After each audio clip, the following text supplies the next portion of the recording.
प्रथम तर वंदन करतो घटनेच्या तो शिल्पकार. पहिला शब्द आहे मुखी, दुसरा शब्द जय भीमाला. संस्कार हे वडिलांचे. सांगतो कट्टर जय भीमवाला. प्रत्येक देशामध्ये लागतो एक जय भीमचा नारा. पिनाच्या टोकावरती नाचवला हा देश सारा. तलवारीशी धार होती लेखणीत माझ्या भीमाची. देशाचं संविधान तो भारताचा पाया झाला. भीमाचं भाषण पूर्ण दिल्लीमध्ये हैदरा.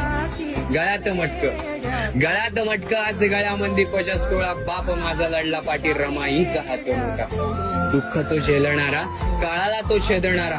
असा होता धुरंधर तो एकनिष्ठ बाप माझा. होतोय आज गाजावाजा डीजे ढोल ताशा बाजा. भीमामुळे अधिकार भेटला तो शिक्षणाचा. सिम्बॉल ऑफ नॉलेज म्हणजे ओनली वन आंबेडकर. देख उपर अंबर पर छापा दिसेल पिंपळाचा. आणि म्हणून बोला जय भीम. माझ्या भीमाचा मी दिवाळा. जय भीम. आज आम्ही घास खातोय सोन्याचा. जय भीम.